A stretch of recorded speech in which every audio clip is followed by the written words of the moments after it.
A paz do Senhor Jesus, meus irmãos, eu quero hoje ler para você o texto de 2 Crônicas, um texto bastante conhecido, que fala da oração que o rei Josafá fez. Em seguida, eu quero pregar sobre o tema, que tipo de visão você quer ter? 2 Crônicas, capítulo 20, a partir do primeiro versículo, diz assim: Depois disto, os filhos de Moabe e os filhos de Amon, com alguns dos meunitas, vieram para fazer guerra contra Josafá.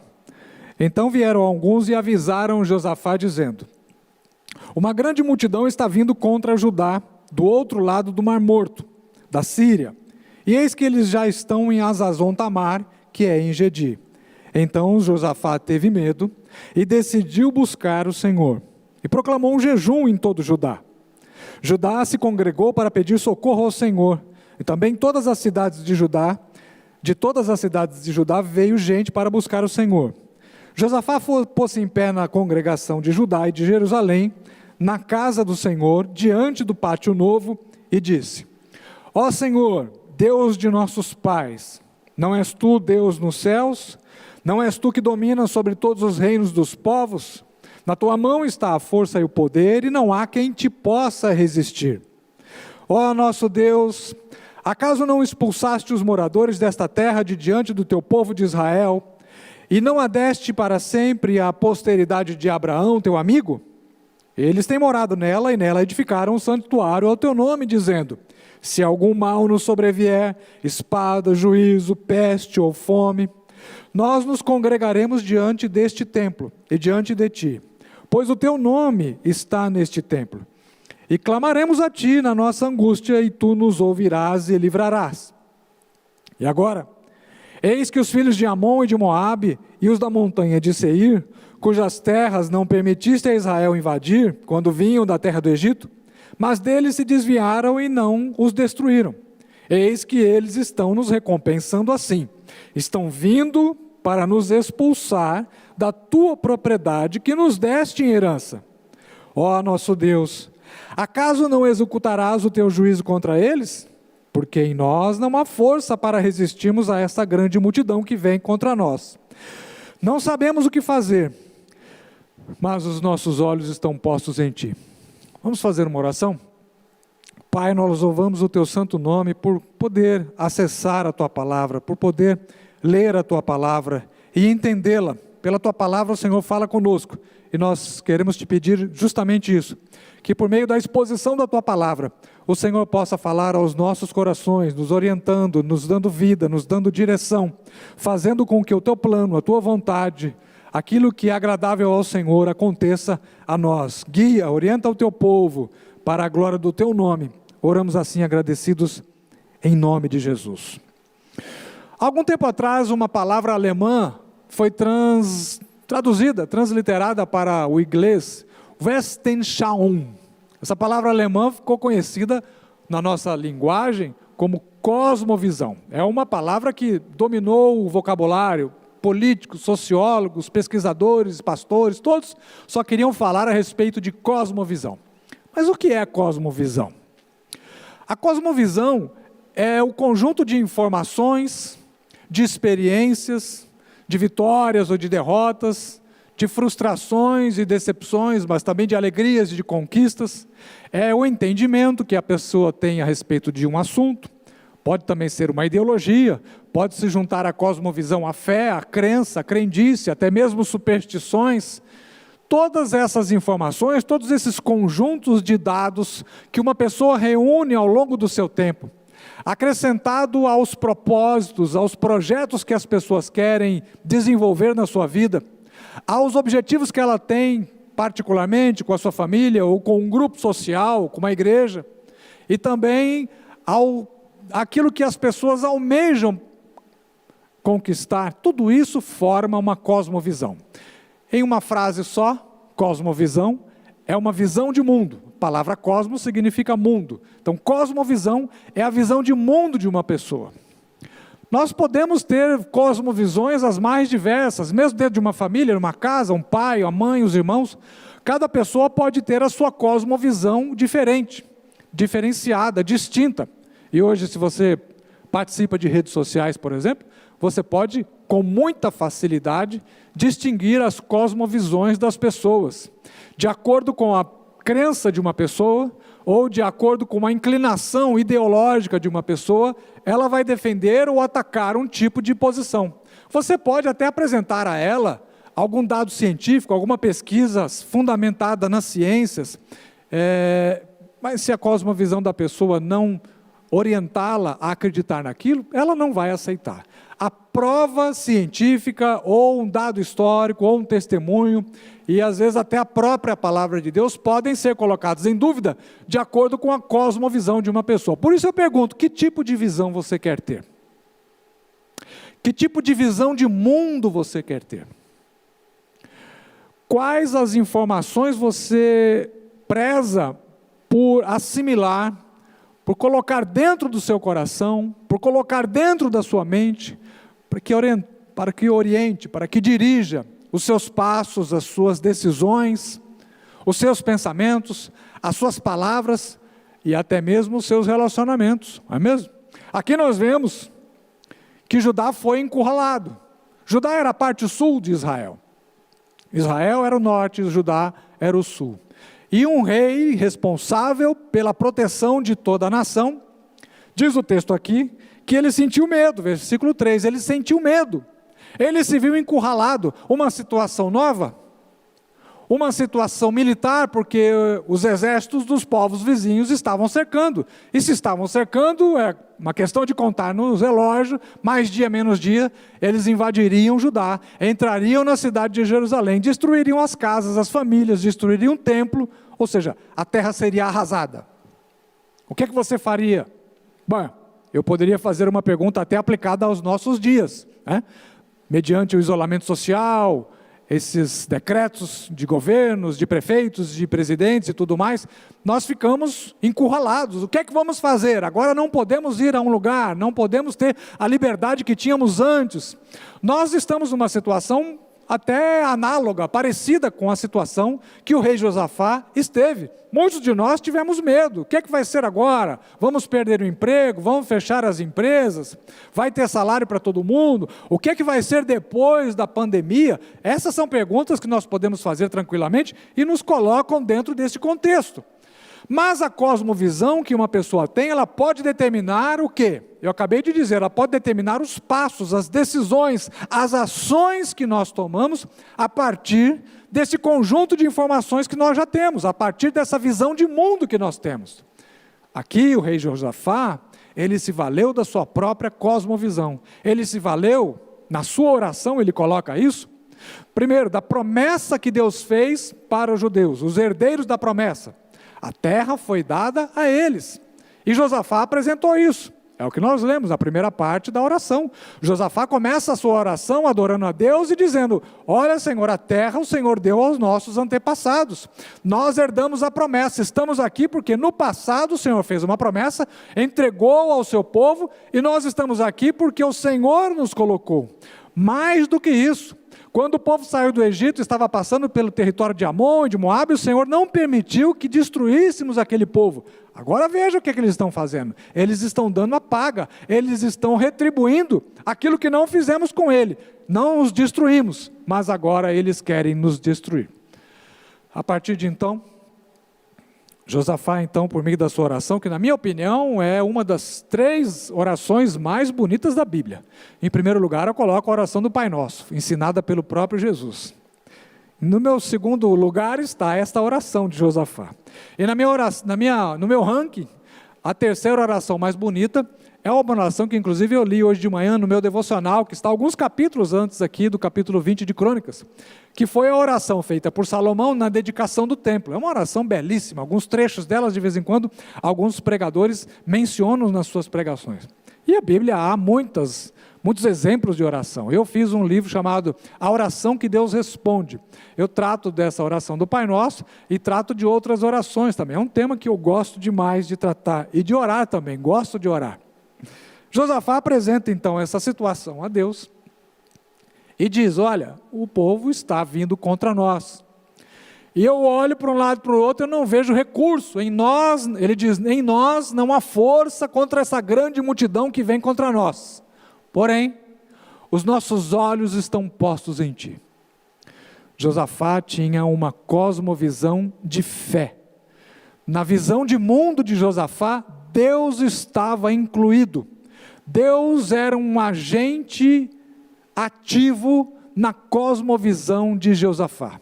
E eu quero falar para vocês rapidamente sobre 3 tipos de visão que a Bíblia apresenta. Primeiro é a visão humana, a visão comum, a visão natural. A visão que as pessoas têm no seu dia a dia, a partir de notícias da imprensa, a partir de conversas com seus amigos, a partir de conversa com seus vizinhos, a partir das informações que chegam até nós, de todas as áreas. Nós vamos formando uma visão de mundo, nós vamos nos informando e vamos criando os nossos próprios conceitos. Quando eu falo de conceito, eu gosto de dar um exemplo que tanto homens quanto mulheres entendem rapidamente. Por exemplo, se eu disser bola, as mulheres provavelmente vão lembrar daquela bola da queimada. Lembra? Quando jogava queimada na rua, tinha uma bola, geralmente uma bola leve, né? Ou bola de vôlei. Mas se eu disser a mesma palavra para os homens, eles vão lembrar do quê? Bola de capotão, bola de futebol de salão, bola de futebol em geral. Ou, às vezes, até a bolinha de gude, aquelas bolinhas de vidro que a gente jogava, pelo menos eu joguei muito, quando éramos pequenos. Isso é o quê? Isso é um conceito. As pessoas diferentes lembram de coisas diferentes quando uma palavra é dita. E Paulo, quando escreveu 2 aos Coríntios, no capítulo 10, versículos 4 e 5, ele fala a respeito da visão natural. Ele diz que a visão natural, ela precisa ser levada à obediência de Cristo, ao crivo da palavra de Deus. Paulo fala que nós devemos levar cativo todo pensamento, toda fortaleza ao crivo da palavra de Deus, ao exame da palavra de Deus. Então, quando nós nos convertemos, precisamos submeter os nossos conceitos do passado, as nossas ideias, os nossos princípios, os nossos valores anteriores à conversão, e fazer isso diariamente ao longo da nossa jornada cristã. Precisamos submeter a nossa visão à palavra de Deus. Ele fala, as fortalezas, por fortalezas Paulo entende os conceitos. Essas fortalezas podem ser mantidas ou destruídas pela palavra de Deus. Quando é um conceito, um princípio, que não está alinhado à palavra de Deus, isso precisa ser desmontado, desmantelado, para que uma nova fortaleza, para que um novo princípio, para que um novo conceito seja criado a partir da palavra de Deus. Tudo aquilo que é humano, tudo aquilo que é carnal, tudo aquilo que é natural, nem sempre vai servir para a nossa vida cristã diante de Deus. A Bíblia também fala a respeito da visão celestial. Falei da visão natural, a visão humana, a visão normal, e a Bíblia também fala a respeito da visão celestial. Quando o apóstolo Paulo foi levado à presença do rei Agripa, essa história está lá em Atos capítulo 26, o rei Agripa queria saber por que Paulo havia mudado tanto o seu comportamento, a sua fé, estava praticamente criando uma religião nova. E ele contou ao rei Agripa que ele estava indo de Israel, de Jerusalém, para Damasco, na Síria, no norte. No caminho de Damasco, ele teve uma visão semelhante ao sol, quando irradia a sua luz no meio do dia. E ele diz que desta visão, desse resplendor solar, dessa luz, que ele não soube explicar o que era, veio uma voz, e as pessoas estavam ali com ele, perceberam que algo diferente estava acontecendo. Ele diz, eu ouvi a voz, eu ouvi a visão daquela luz, e eu ouvi a voz, e a voz dizia que agora Paulo estava sendo levantado por Deus, para abrir os olhos das pessoas que não tinham fé, dos gentios, as pessoas que não eram, os gentios eram aqueles que não eram judeus. Paulo então diz ao rei Agripa, pelo que, ó rei Agripa, eu não fui desobediente à visão celestial. Então Paulo está dizendo, que além da visão normal, natural, que uma pessoa pode ter, que você tem, que eu tenho, ele também teve uma visão celestial. A visão celestial é um dom. Nem todas as vezes temos essas visões. o tempo todo. Nós não podemos confiar na visão celestial para tocar a nossa vida, para fazer os nossos planos, porque não é toda hora que Deus está dando visão celestial às pessoas. Várias pessoas na Bíblia tiveram visão celestial. Isaías é um caso muito claro. Pedro teve visão. Estevão, quando estava sendo apedrejado, também no livro de Atos, diz que olhou para o céu e viu Jesus assentado à direita de Deus. Foi uma visão celestial. Mas não é sempre que nós vamos ter visões celestiais. Não é sempre que nós podemos contar com a visão celestial. Porque não há uma garantia de que Deus um dia vai dar uma visão celestial a alguém. Nós esperamos, evidentemente. Eu gostaria de ter uma visão celestial a cada manhã. Já tive algumas visões, algumas percepções, algumas sensações no mundo espiritual, mas não é algo que você pode contar com isso. Portanto, a visão celestial, ela é boa, ela vem de Deus, é importante, ela nos edifica, ela nos enche da presença de Deus, mas ela é insuficiente para nós continuarmos conduzindo a nossa vida. Não se pode confiar, porque, como eu disse, nós não sabemos quando ela irá acontecer. Por fim, nós podemos, e penso que devemos confiar, na visão espiritual. E aqui, vamos repetir. Então, a visão natural, a visão humana, uma visão comum, uma visão de mundo que as pessoas têm a partir das informações que elas conseguem no seu dia a dia, na sua rotina.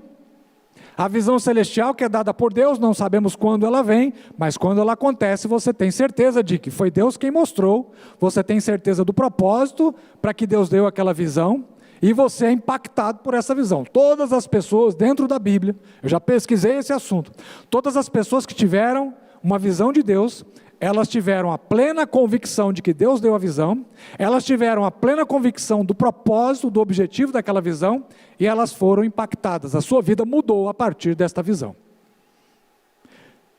Então, como eu estava dizendo, por fim, tem a visão espiritual. A visão espiritual é aquela visão debaixo da qual nós devemos procurar caminhar e conduzir a nossa vida, tomar as nossas decisões, pensar, pautar os nossos posicionamentos, dirigir os nossos princípios, e é uma visão que nos provoca a uma vida espiritual e ativa, porque pela visão espiritual nós não podemos nos conformar nunca, nós devemos fazer exames constantes, porque pode ser que um momento ou outro nós vamos nos desviar desta visão. Paulo, nas suas cartas, especialmente na carta aos Romanos, ele fala da luta constante que tem da carne e do espírito. A carne quer levar o corpo humano, as nossas decisões, a nossa vida para um lado. Mas há uma briga constante com o espírito, porque as coisas na vida de uma pessoa guiada pelo espírito, elas vão se inclinar para as coisas de Deus. Que tipo de inclinação você tem procurado obedecer na sua vida? As inclinações naturais vão te levar para uma vida comum, uma visão de mundo qualquer. Nós chamamos de senso comum também. Mas há as inclinações para o mundo do Espírito. E aí nós precisamos olhar para o que diz o texto bíblico, alinhar a nossa vida, as nossas decisões, por aquilo que a visão espiritual de mundo nos orienta a fazer. Veja Josafá. A Bíblia diz que ele não se tornou um ser super poderoso. Ao contrário, ele era rei, mas teve medo quando teve a informação de que havia exército cercando o seu território. Mas a despeito do medo que Josafá teve, a Bíblia diz que ele foi se reunir com a congregação. Ele se juntou com os líderes do seu povo, e também vieram pessoas de todas as cidades de Judá, e ele se colocou na presença de Deus para orar. Aí está o comportamento de um homem que tem a visão espiritual para a sua vida. Ele tem medo, ele não renegou os seus sentimentos mais naturais, porque o medo é um sentimento natural do ser humano. A despeito do medo, ele não saiu fazendo confissões, nós vamos vencer, essa luta é pequenininha diante do meu Deus, isso é só um ventinho, uma brisa suave, nós vamos para cima e vamos vencê-los, vamos derrotá-los. Não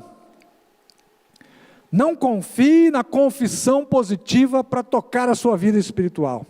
Confissão positiva não vai levar você a lugar algum. fazer confissões. Às vezes nós vemos, às vezes não, muitas vezes nós vemos as pessoas fazendo confissões. Eu decreto que vai acontecer isso na sua vida, eu decreto que hoje é um dia de vitória. Vamos assumir isso como sendo o desejo do nosso coração. Às vezes nós desejamos isso para as pessoas, queremos cura, queremos a vitória, queremos que as pessoas arrumem emprego, queremos que as pessoas tenham êxito nos seus negócios, queremos que as pessoas se dêem bem, cresçam, prosperem, é o nosso desejo. Mas será que isso é o que Deus está falando? Nós não precisamos ter medo de demonstrar as nossas fraquezas, mas precisamos fazê-las diante da pessoa certa, que é a pessoa de Deus. Eu participo de um grupo, de vários grupos de WhatsApp, e essa semana foi pedida a oração por uma pessoa que estava doente, estava com Covid. E aí uma das pessoas ali do grupo disse: eu decreto a cura, em nome de Jesus. Ora, então não precisamos mais orar? Se a pessoa decretou, se ela decretou, não deve acontecer? Se deve acontecer, não precisamos mais orar pela cura? Veja, isso não é verdade, a pessoa não foi curada. Mas aquilo expressou o quê? O desejo do coração daquele irmão que disse isso. Josafá não fez decretos. Ele se apresentou diante de Deus e mostrou a sua fraqueza. Mostrou para Deus aquilo que Deus já sabe, a nossa fragilidade. Ele disse: nós, não há força perante esta grande multidão que vem contra nós para nos derrotar. Porém, os nossos olhos estão postos em Ti. Veja aí. Que lindo! Ele abre o seu coração diante daquele que nós não podemos enganar. A Bíblia diz que aos olhos de Deus todas as coisas estão nuas e patentes, ou seja, estão claras, estão postas diante de Deus. Deus sabe e conhece todas as coisas. Lá em Hebreus capítulo 12, nós lemos nos primeiros versículos, versículo 1 e versículo 2, essa mesma verdade que Josafá experimentou quando fez a oração a Deus.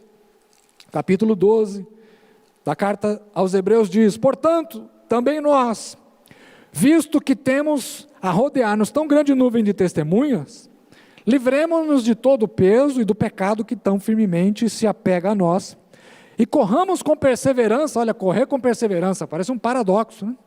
A carreira que nos está proposta, olhando firmemente para o autor e consumador da fé, Jesus, o qual, em troca da alegria que estava proposta, suportou a cruz, sem se importar com a vergonha, e agora está assentado à direita do trono de Deus. Mas eu quero destacar aqui só esse trecho: olhando firmemente para o autor e consumador da fé, Jesus. Então, o autor está dizendo aqui, nós temos uma grande nuvem de testemunha. Ele estava escrevendo o capítulo 11 sobre os heróis da fé do Antigo Testamento. E ele está escrevendo para leitores que estão passando perseguição no Império Romano. Então ele diz: olha, todos esses heróis do Antigo Testamento estão conosco na mesma situação. Eles foram perseguidos, eles passaram dificuldades, eles enfrentaram provações. E eles estão junto conosco, olhando para Jesus, que é o autor e consumador da nossa fé. Então vamos reter a nossa confissão, a confissão da nossa esperança, porque fiel é aquele que nos prometeu. Retenha a sua confiança, retenha os seus valores, retenha a sua visão de mundo, mas uma visão de mundo espiritual, na qual você possa encaixar Deus, na qual Deus possa estar no começo, no meio e no fim, na qual você tenha a liberdade de confiar naquilo que Deus disse que vai acontecer na sua vida. Não confie somente nas coisas que o mundo está dizendo, porque se você olhar para o mundo, nós não vamos sair de casa. Aliás, é o que está acontecendo, não se pode sair de casa, é proibido sair de casa.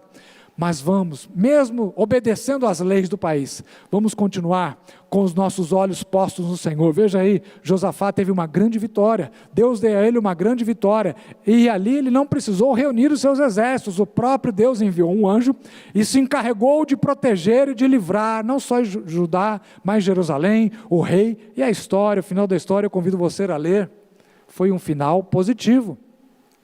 Se você está atravessando um momento de dificuldade, se você está se sentindo como Josafá, há um cerco ao seu redor, de uma dificuldade de uma natureza tal, ou de outra natureza. Eu não sei se você está nessa situação. Talvez você olha para um lado, olha para o outro, quer olhar para trás, e para frente você não consegue enxergar nada. A lição desta mensagem é essa: olhe para cima.